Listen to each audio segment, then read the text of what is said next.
Good morning, national officers, past national commanders, members of the NEC, and all of our guests. Good morning. Good morning. The loss of past national commander Sparky Gerke early this year caused me to reflect on his term in office. When his year as commander ended in 1989, we had over 3,013,189 members. These are legionnaires, not auxiliary, not sons, but legionnaires. And this represented growth of about 73,000 members from the year before. Now think about what has happened since the summer of 1989. This country engaged in Operation Just Cause in Panama and the Gulf War. We were brutally attacked on that dreadful day of 9/11 and have fought major wars in Afghanistan and Iraq, not to mention other actions that are part of the overall global war on terrorism. And as a result of these wars, 7,000 American service members have been killed and more than 50,000 wounded or injured. And nearly all active duty military units have been deployed at some time, along with most Guard and Reserve units. While many World War II veterans have joined Post Everlasting since 1989, millions of new veterans have become eligible for the American Legion during the last 27 years. And given the high percentage of amputees, traumatic brain injuries, and troops diagnosed with post-traumatic stress disorder, I would argue that the American Legion is needed now more than ever before. Yet our membership record is not reflecting that. The membership report as of October 6 shows traditional membership, and that's not counting DMS, at 1,088,075. This represents a loss of 66,729 members from October 6, 2015. And during the last complete membership year, we stood at nearly 1 million members fewer than what we had in 1989. We must turn this around. During the week of Veterans Day, I will be on the radio stations across the country during valuable drive times. The last few national commanders have done these tours, and they are good for raising awareness of our great organization. I am hoping that you will see Veterans Day as not just an opportunity to salute those whom have worn the uniform, but a chance to educate members of the public about our organization, our American Legion. As I mentioned in Cincinnati, I will be awarding a National Commander Pin to any Legionnaire who obtains 3 new members for the 2017 membership year. And of course, new members are defined as people who did not belong to the American Legion in 2006. And I will also award this year an honor ribbon to any Legion family that reaches 100% membership by May 30th, 2017. Family, of course, is defined as a Legion post, auxiliary unit, a Sun Squadron, or a Rider chapter. And even if each recruit only 1 new member, and we encourage every Legionnaire to also recruit 1 new member, we would experience an unprecedented growth in the American Legion. We cannot experience a culture of growth if we do not convince our existing members that renewal in our organization is in their own personal interest, as well as the interest of their fellow veterans and communities as well. We can do this. We can do this. We're veterans. But we should also remember to accentuate the positive. If a veteran has had some negative experience at an American Legion post, you might be able to encourage that member to give the American Legion a second chance at a different post. Some of the most positive people that you will run into at the American Legion are the people who are active in our programs. And it is easy to criticize from the sidelines, but the people in the arena usually have some great and rewarding experiences to share. I talk about carrying the legacy forward, but we need legionnaires in order to carry that legacy forward, to keep it alive. We need numbers to get the attention of the White House, of the Congress, and of the media. We need numbers in order to run effective programs, support our military members, and to serve our fellow veterans. Nobody liked having to increase membership dues last year, but such steps wouldn't be necessary if we could get the numbers we needed to provide the excellent programs and service that our members deserve and expect. Several people have said to me, "Commander, National has a 5-year plan. Our department has a 5-year plan to grow membership, but it doesn't seem to be working. Why is that?"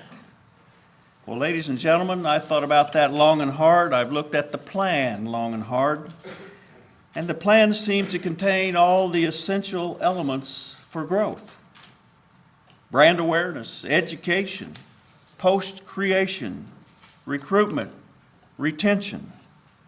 A veteran is a veteran. It's all in there. And I began thinking, what's missing? The American Legion was basically born on March 19th in Paris, France, and after which a St. Louis caucus was held.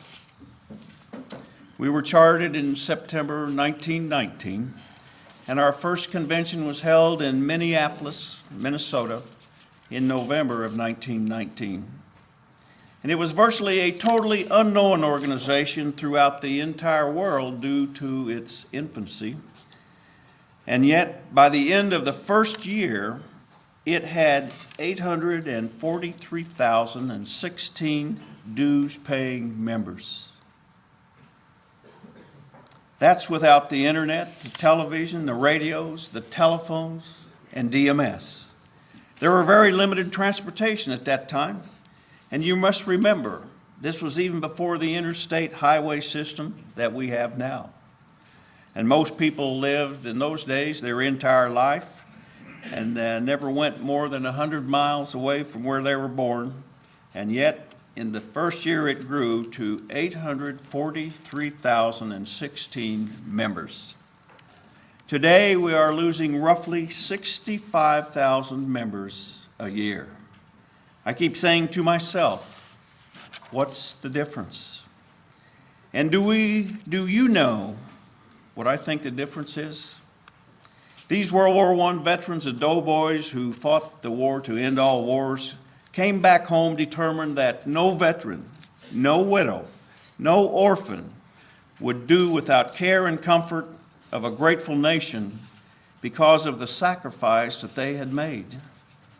They had a missionary zeal to make sure that no veteran was left behind, to make sure that no veteran lacked the medical care that he or she needed.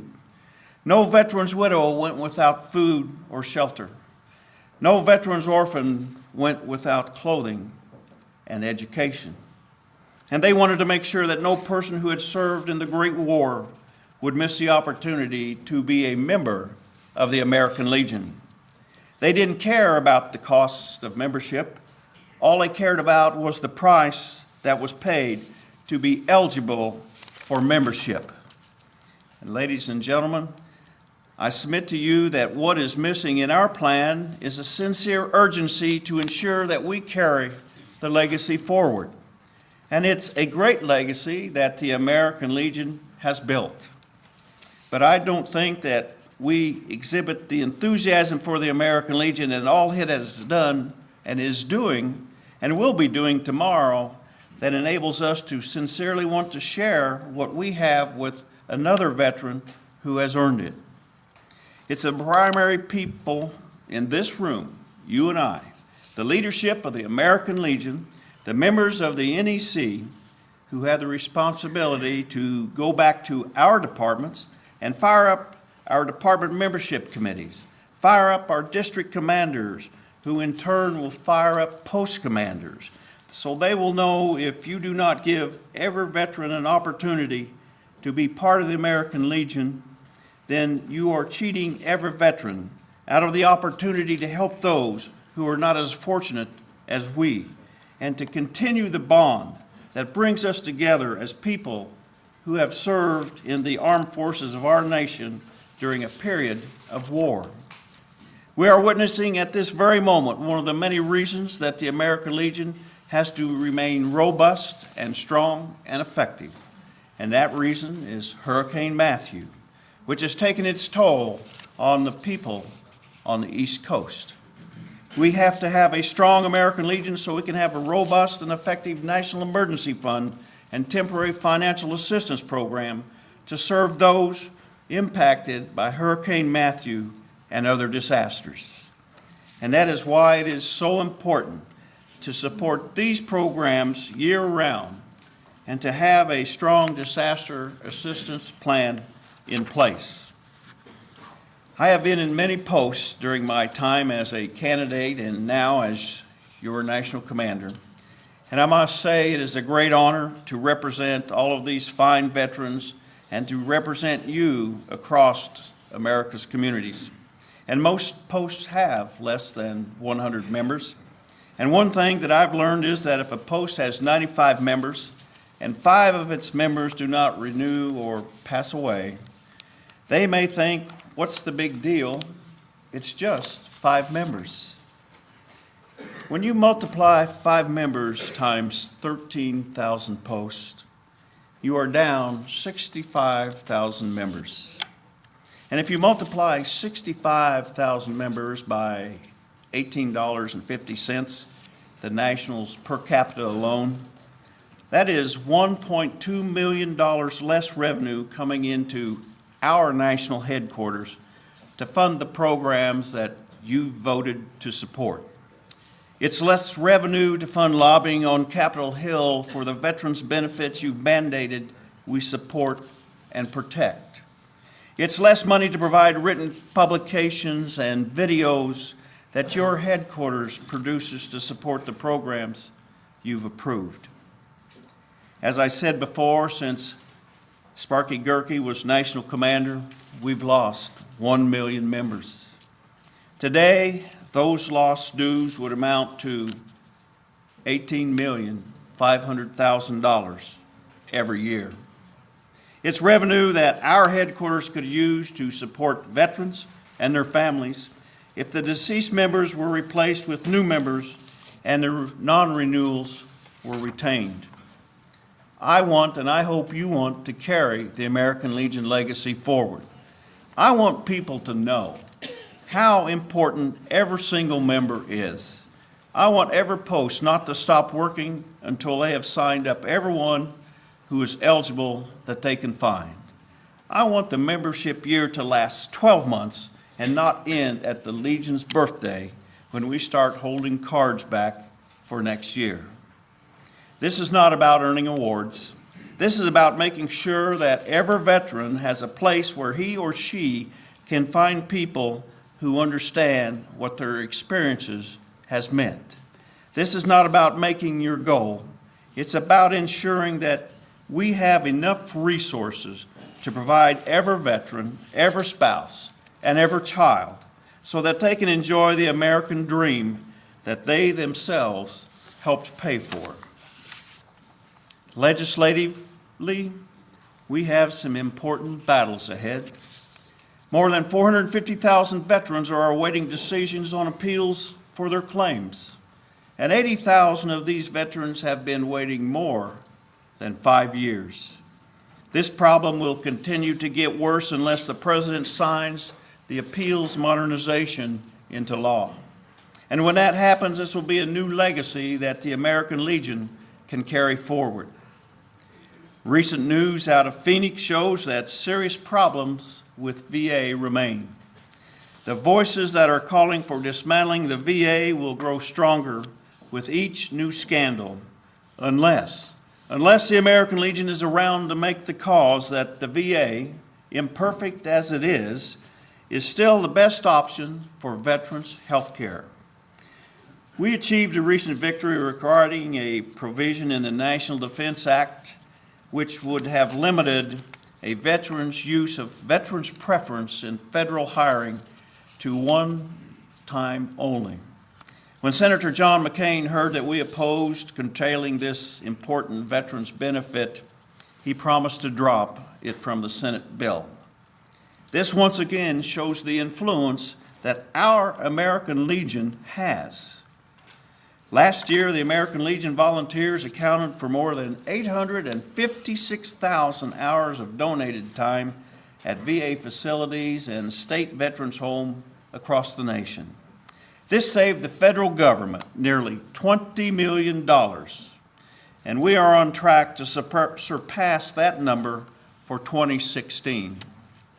But we cannot expect to keep achieving these remarkable feats unless we have the membership to back it up. We have to mold the current generation of young people to be good citizens. It's worth noting that unlike many highly paid professional athletes, the participants in our youth programs know to stand for our national anthem in a respectable manner. These young people do so because of the values espoused by our American Legion. These values are the American Legion that has taught them that. And finally, I'm pleased to announce that the American Legion will once again host the Veterans Inaugural Ball, a salute to heroes. We do this as a celebration of freedom and those who have defended that freedom. This year's Master of Ceremonies is comedian and game host Drew Carey, who is also a veteran of the United States Marine Corps Reserve.